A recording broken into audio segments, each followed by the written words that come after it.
नमस्कार। कृषि समाचारों के आज के अंक में आप सभी का स्वागत है। सबसे पहले नजर डालते हैं आज के मुख्य कृषि समाचारों पर। सीमैप किसान मेला संपन्न। आय बढ़ाने हेतु किसानों को अपनानी होगी कृषि विविधीकरण तकनीक। किसान ऐप द्वारा किसानों को समय रहते मिलेंगी सूचनाएं। विदेश तक पहुंची मेंथा की खुशबू। और उत्तर प्रदेश बनेगा सबसे बड़ा चीनी उत्पादक राज्य। अब कृषि समाचार विस्तार से।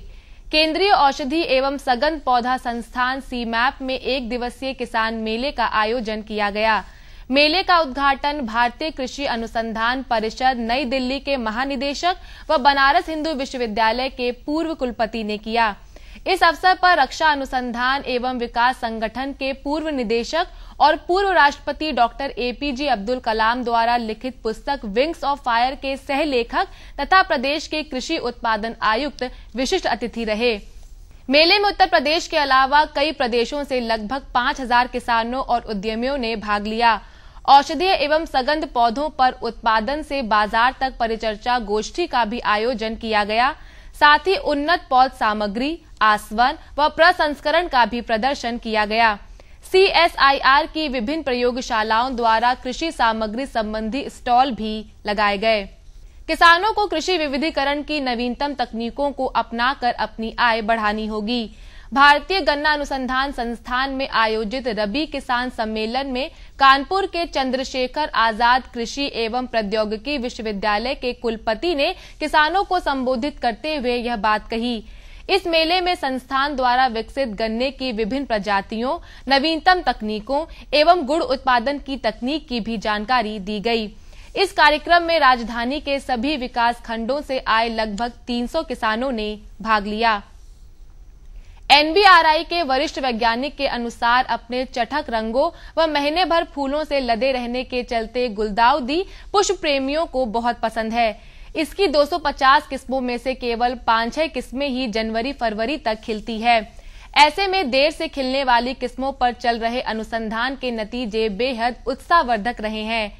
सुनील बैंगनी, पूजा गुलाबी व हिमांशु सफेद किस्मों से लाल, पीली, क्रीम तथा ब्रिक रंग की गुलदाउदी को गामा विकिरण विधि द्वारा विकसित किया गया है। इन नई किस्मों का नामकरण एनबीआरआई निदेशक द्वारा किया जाएगा, जिन्हें अगले सीजन की बुआई के लिए अगस्त के महीने में उपलब्ध कराया जाएगा।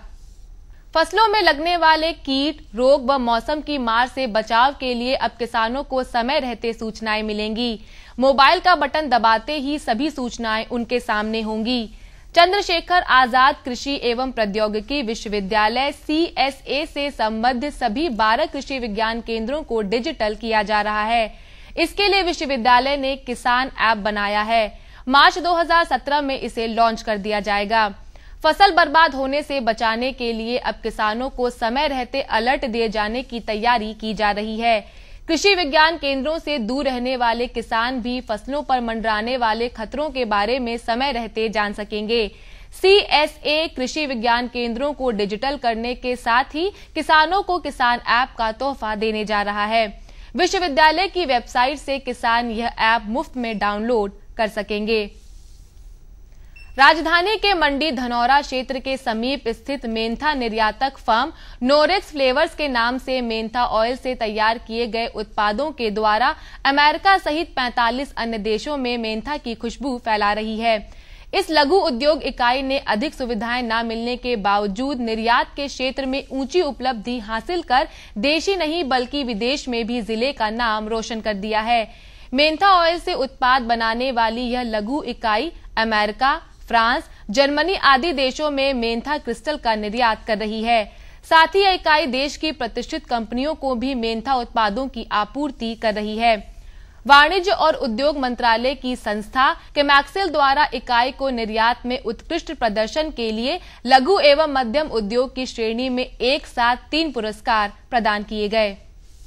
चालू चीनी विपणन वर्ष 2016-17 के लिए प्रदेश ने उत्पादन के अनुमानों को बढ़ाकर 81 लाख टन कर दिया है, जिसके चलते प्रदेश अब देश का सबसे बड़ा चीनी उत्पादक राज्य बनने वाला है।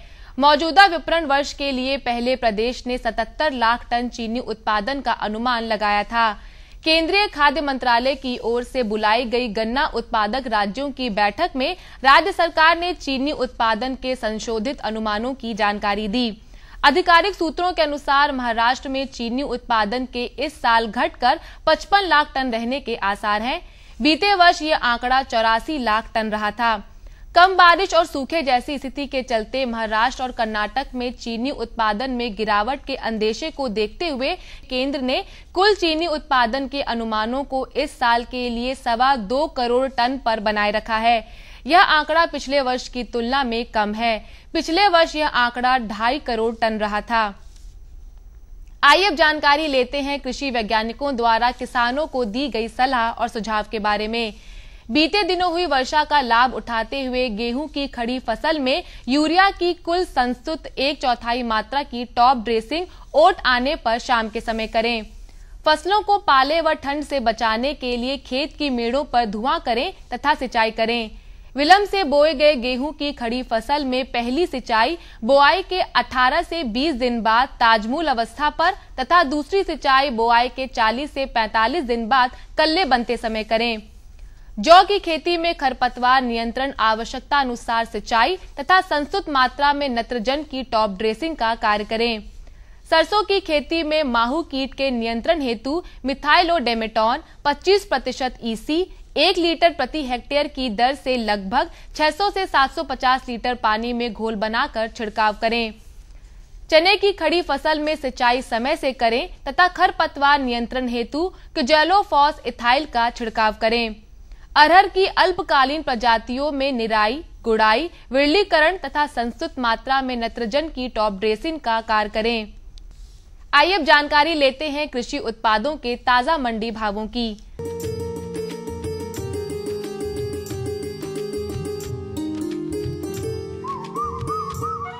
सबसे पहले बात करते हैं गेहूं के औसत भावों की।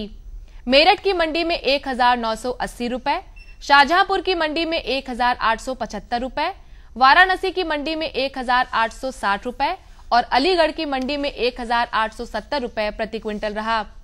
बात अगर चना के औसत भावों की करें तो मेरठ में 7580 रुपए, शाहजहांपुर में 8900 रुपए, वाराणसी में 9520 रुपए और अलीगढ़ में 8100 रुपए प्रति क्विंटल रहा। चावल मेरठ की मंडी में 2390 रुपए, शाहजहांपुर में 2315 रुपए, वाराणसी में 2130 रुपए और अलीगढ़ की मंडी में 2560 रुपए प्रति क्विंटल रहा। एक नजर सरसों की औसत कीमतों पर। मेरठ में 3925 रुपए, शाहजहांपुर की मंडी में 4000 रुपए, वाराणसी में 4100 रुपए और अलीगढ़ में 3800 रुपए प्रति क्विंटल रहा। गुड़ मेरठ में 2960 रुपए, शाहजहांपुर में 2700 रुपए, वाराणसी की मंडी में 3200 रुपए और अलीगढ़ की मंडी में 3060 रुपए प्रति क्विंटल रहा। बात अगर आलू के औसत भावों की करें तो मेरठ की मंडी में 430 रुपए, शाहजहांपुर में 480 रुपए, वाराणसी में 445 रुपए और अलीगढ़ की मंडी में 470 रुपए प्रति क्विंटल रहा। तो किसान भाइयों, ये थे आज के कृषि समाचार और औसत मंडी भाव। अगले अंक में कुछ नई जानकारियों के साथ हम फिर उपस्थित होंगे। तब तक के लिए हमें दीजिए अनुमति। नमस्कार।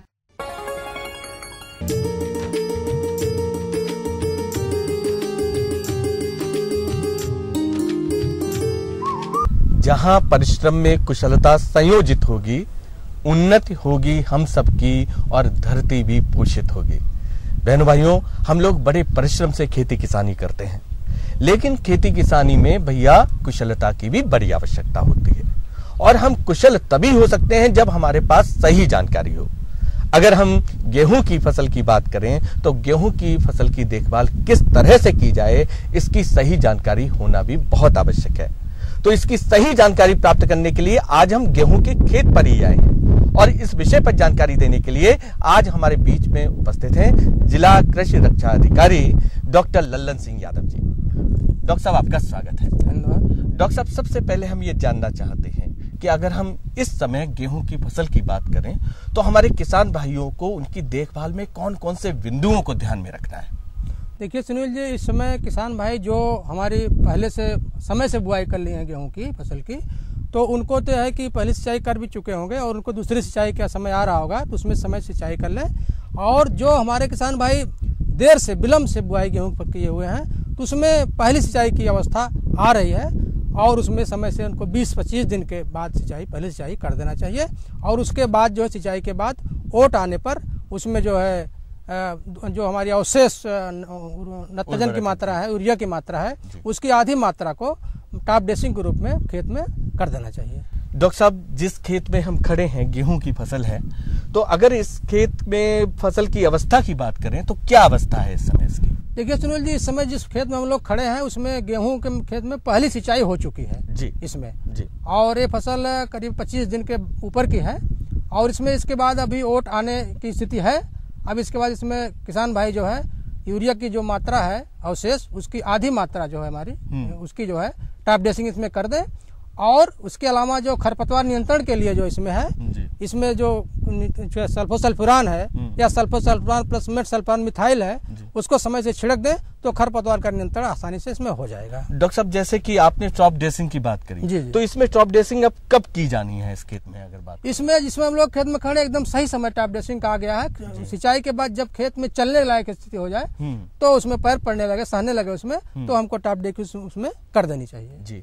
जैसे डॉक्टर साहब, ये गेहूं की फसल है और गेहूं की फसल में हमें खरपतवार भी बहुत जो है परेशान करते हैं, तो किस तरह के इसमें खरपतवार हो सकते हैं, उनका नियंत्रण किस तरह से किया? गेहूं की फसल में जो एक मुख्य खरपतवार होता है जी, जिसमें हम लोग उसको दो तरह से देख सकते हैं, एक तो चौड़ी पत्ती वाले और सकरी पत्ती वाले जी। तो चौड़ी पत्ती वाले में होते हैं और सकरी पत्ती वाले में मुख्य रूप से गेहूं का मामा होता है, जिसको गुल्ली डंडा भी कहते हैं, एकदम गेहूं के पौधे की तरह ही होता है।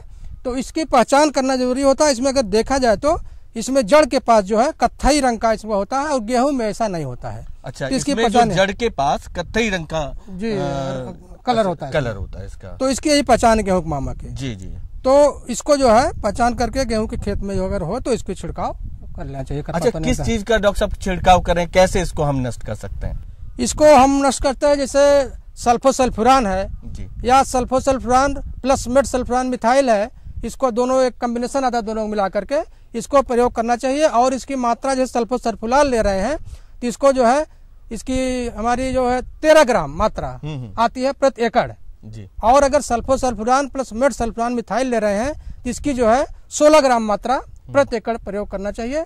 इसको जो है करीब 2 से 2.5 लीटर पानी में मिला करके इसका समय से छिड़काव कर देना चाहिए। तो इससे क्या होगा कि आपकी जितने चौड़ी पत्ती वाले हैं, सकरी पत्ती वाले खरपतवार, चाहे जैसे आपका ये हम देख रहे हैं आपकी ये अकरी है और इसमें आपका वन मटर भी है, इधर बथुआ भी है और गाजर घास भी है, तो इस सबका नियंत्रण जो है प्रभावी ढंग से हो जाएगा जी। डॉक्टर साहब, एक ये खरपतवार इसी खेत से हमने लिया, ये कौन सा है और इस पर कैसे नियंत्रण किया जाए? ये सुनील जी आप दिखा रहे हैं, ये जंगली मटर है। जंगली, हाँ, ये चौड़ी पत्ती का खरपतवार है जी। इसके नियंत्रण के लिए जो है, जैसे अगर खेत में है तो मेटसल्फान मिथाइल जो है 20% का आता है, इसको छिड़क दे। इसकी मात्रा जो होती है 8 ग्राम प्रति एकड़ जी जी छिड़क दे तो इसका नियंत्रण आसानी से हो जाता है। अच्छा डॉक्टर साहब, इस खेत में एक ये खरपतवार भी है, इसका क्या नाम है और इस पर कैसे नियंत्रण किया जा सकता है? खरपतवार सुनील जी जो इसको अकरी कहते हैं। अकरी है। अच्छा, ये भी चौड़ी पत्ती वाले में ही खरपतवार में आता है जी। तो जो चौड़ी पत्ती वाले खरपतवार की दवा अभी हमने बताया मेटसल्फान मिथाइल 20%, ये इसमें आसानी से डॉक्टर साहब, अगर खरपतवार बने रहने दिए जाएं तो क्या नुकसान हो सकता है हमारी फसल को? नहीं, अगर खरपतवार खेत में बने रहेंगे तो आपकी फसल अच्छी नहीं चलेगी। जो हमारे खरपतवार है हमारी फसल जो मुख्य फसल गेहूं है उसके साथ जो है कंपटीशन करते हैं, प्रतियोगिता करते हैं। तो जो आप चाहे सिंचाई करेंगे, चाहे उर्वरक देंगे, चाहे दवा डालेंगे, सब उसका उपयोग वो भी करेंगे। तो फसल के तो नुकसान करेंगे, आपका निवेश लेंगे, दूसरा फसल आपको बढ़ नहीं पाएगी, स्वस्थ नहीं हो पाएगी। तो उसमें जो बढ़वार नहीं होगी तो उसमें अच्छे दाने नहीं बनेंगे, आपकी पैदावार नहीं अच्छी होगी, इसलिए जो है आपका जो है नुकसान हुआ किसान भाई का। जैसे आपने बताया कि गेहूं का मामा है, जी। हमने रसायन का प्रयोग किया, तो रसायन का प्रयोग प्रभावी है कि नहीं, ये हमें कैसे पता लगेगा? कैसे वो नष्ट होने के क्या कुछ लक्षण है कि अब ये समाप्त होने लगेगा? जैसे जब आप दवा का प्रयोग कर लेते हैं जी, तो उसके आप 4-6 दिन हफ्ते के अंदर देखेंगे तो धीरे धीरे जो खर है वो पीला होकर के सूखने लगता है। जैसा आप देख रहे हैं गेहूं के मामा जो है इसमें, अच्छा, इसमें रसायन का प्रयोग किया गया है। अब ये जो है पहले आप अगर स्वस्थ पौधा देखें तो एकदम हरा रहता है और इसको देखिए तो पीला होकर के ऊपर से धीरे धीरे सूख रहा है। कितने दिन में डॉक्टर साहब सूख जाता है, ये नष्ट हो जाता ये है? 10 से 15 दिन में पूरी तरह सूख कर खत्म हो जाएगा। तो एक ही बार हमको रसायन का प्रयोग करना है कि बार बार? नहीं, अगर आपने समय से और सही ढंग से रसायन का प्रयोग कर लिया संतुलित मात्रा में, एक बार में ही पूरा खरपतवार नियंत्रण हो जाता है। जी। अच्छा, अगर हम इस फसल की डॉक्टर साहब बात करें तो इसमें जैसे ये जो खरपतवार थे तो इनको नष्ट करने में हमें कितना समय लग जाएगा? नहीं, इसमें खरपतवार जैसे अभी आप दवा छिड़कने के बाद जी। 10 से 15 दिन के अंदर जो है पूरा खरपतवार आपका नियंत्रित हो जाएगा और केवल फसल आपकी बचेगी गेहूं की। अच्छा डॉक्टर साहब, ये जो फसल हमारी गेहूं की है, जी। क्या अब इसमें सिंचाई की आवश्यकता है, और आवश्यकता है तो हमें कब करनी है? नहीं, इसमें अभी तो देखिए सिंचाई हुई है, पहली सिंचाई। इसके बाद जब दूसरी सिंचाई का इसमें आएगा, करीब फसल हमारी 40 से 45 दिन की हो जाएगी, तब इसमें दूसरी सिंचाई की अवस्था आएगी, उस समय इसको सिंचाई करना चाहिए समय से। अच्छा डॉक्टर साहब, एक समस्या और आती है कि हमारे रोग और कीट जी हमारी फसल को बहुत नुकसान पहुंचाते हैं। तो हमारी ये गेहूं की फसल जो इतनी अच्छी दिखाई दे रही है, इसको कोई नुकसान ना पहुंचे तो इसके लिए हमें किस तरह की सावधानियां बरतनी है, और कौन कौन से रोग अथवा कीटों का प्रकोप इस पे हो सकता है? देखिए, गेहूं की फसल में कभी कभी दीमक का प्रकोप होता है, जो कि नीचे से, जो खासकर हल्की जमीनों में दीमक का प्रकोप होता है, जो अगर उसमें जो है नीचे जो है पौधे का जड़ काट देते हैं और पौधा सूख जाता है। तो उसके नियंत्रण के लिए जरूरी है कि आप जो है क्लोरोपाइरीफास 20% आता है, उसका 2 लीटर मात्रा, अगर उसमें जो है 2 से 2.5 लीटर मात्रा प्रति हेक्टेयर की दर से सिंचाई के पानी के साथ मिला दें तो जो है दीमक का नियंत्रण आसानी से हो जाता है। इसके अलावा एक और समस्या आती है खेत में, गेहूं खेत में चूहे की समस्या आती है जी। बहुत नुकसान करता है, काट करके बिल बनाकर आता है और पूरा काट देता है, पूरा शुरू से लेकर के और आखिर तक पकने तक उसकी समस्या बनी रहती है। उसका नियंत्रण बहुत जरूरी है। तो इसके लिए ये आवश्यक है कि किसान भाई हमारा जिंक फास्फाइड 80% की दवा आती है, उसका 1 भाग ले ले, 1 भाग सरसों का तेल ले ले और 48 भाग जो है भुना हुआ दाना ले लें। इसको सब मिला करके और जहां आप खेत में निरीक्षण कर लें, जहां जहां आपका बिल दिखाई पड़े और उसमें बिल के पास रख दें। इसको बिल के पास ही? हाँ, बिल के पास रख दें या बिल के अंदर डाल दें, तो जो चूहा उसमें खा करके उसको मर जाएगा। इस तरह नियंत्रण हो जाएगा। और इसमें जहां तक रोग की बात है, गेहूं में 2 रोग आते हैं। एक होता है करनाल बंट एक होता है। इसमें होता है क्या है कि जब आप अभी तो इसे पता नहीं चलता है, तो क्या लक्षण हो सकते हैं? जब इसमें लक्षण अभी नहीं पता चलते, अब लक्षण आपको एकदम जब दाना बनता तब पता चलता है। अच्छा। तो उस समय दाना क्या होता है कि जो दाने का कुछ भाग आंशिक रूप से बीज से देखेंगे काला हो जाएगा, चूर्ण बन जाएगा। तो उससे जो है उत्पादन तो बहुत ज्यादा प्रभावित नहीं होता, लेकिन हमारा जो उत्पाद होता है, हमारा दाना होता है, उसकी गुणवत्ता बहुत खराब हो जाती है। तो डॉक्टर साहब, ये फसल हमारी कितने समय की हो जाती है तब ये समस्या इसका समस्या तो वैसे तो रहती है, बनी रहती है, लेकिन चूंकि समस्या दिखाई नहीं पड़ती है, ये दिखाई पड़ती है दाने में जाकर के। तो इसका तरीका है कि यदि भाई किसान भाई अगर बो रहे हो, अगर उनको संभावना है तो इसका बीज शोधन करके बोएं। अच्छा, हाँ, बुआई के शोधन कर ले तो से पहले बीज शोधन अवश्य। हाँ, और यदि उनको शंका लगती है कि हमारा कभी पीछे रहा है, आगे लग सकता है, तो एक दवा आती है प्रोपिकोनाजोल 25%। इसका जो है 200 मिलीलीटर मात्रा ले ले, करीब 2 से 2.5 लीटर पानी में मिला करके 1 एकड़ खेत में इसका छिड़काव कर दें तो इस रोग से नियंत्रण पा सकते हैं जी। एक इसमें और रोग लगता है जिसको पीली गेरुई कहते हैं। गेरुई हाँ, तो ये पत्तियों पर पीला पीला फफूंद होता है, बन जाता है और पौधा पीला होकर के काफी कमजोर हो जाता है। और तो ये किस अवस्था में डॉक्टर साहब गेरुई रोग का प्रकोप हो सकता है? गेरुई रोग का प्रकोप जैसे हम लोग जिस खेत में खड़े हुए हैं, अब इसमें आगे लगने की संभावना है, खड़ी फसल में ही लगने। अच्छा, खड़ी फसल में लग जाता है जी। तो इसमें पौधे अगर लग जाएगा तो पौधे की बढ़वा रुक जाएगी, एकदम पौधा कमजोर रहेगा, फिर आगे उत्पादन नहीं अच्छा होगा। तो इसके लिए भी अगर सबसे अच्छी दवा वही प्रोपिकोनाजोल 25% 200 ग्राम ले लें, 200 मिलीलीटर ले लें, प्रति एकड़ की दर से छिड़काव करें पानी मिला करके, तो इसका भी नियंत्रण आसानी से कर सकते हैं किसान भाई। डॉक्टर साहब, जैसे ये खेत है हमारा, ये अभी तो इसमें थोड़ा समय लगेगा दाना बनने में। जी। तो जब दाना हमारा अच्छा बने तो इसके लिए हमारे इन किसान भाई को क्या सलाह देना चाहेंगे जिनका ये खेत है? देखिए, किसान भाई दाना अच्छा बने उसके लिए किसान भाई इसकी समय समय पर जो संस्तुत विधियां प्रैक्टिसेस हैं उसको फॉलो मतलब अपनाएं। जैसे कि मान लीजिए अभी आपका खरपतवार नियंत्रण की दवा समय से डाल दें, उर्वरक की संतुलित मात्रा डालें। जैसे इस खेत में है कि अब इसमें पहली सिंचाई के बाद जो है अवशेष मात्रा जो है यूरिया की उसकी आधी मात्रा की टॉप ड्रेसिंग कर दें और समय समय पर सिंचाई करते रहें ताकि मतलब पानी की कमी पौधे को न पड़े। तो जो है हमारा, और कोई अगर रोग की संभावना दिखाई पड़े तो जो है उसमें समय से दवा छिड़क दें तो हमारा फसल स्वस्थ रहेगी और हमारा उत्पादन बहुत अच्छा होगा। जैसे डॉक्टर साहब ये सर्दी का मौसम चल रहा है, कोहरे का भी प्रकोप है, तो ऐसे में हम अपनी इस फसल को कैसे बचा सकते हैं, इस पर कोई कुप्रभाव ना पड़े? देखिए, इस पर कोई ठंडक का कुप्रभाव ना पड़े, फसल को नुकसान ना हो, इसके लिए सबसे जरूरी है कि किसान भाई जो है खेत में जो है बराबर नमी बनाए रहे।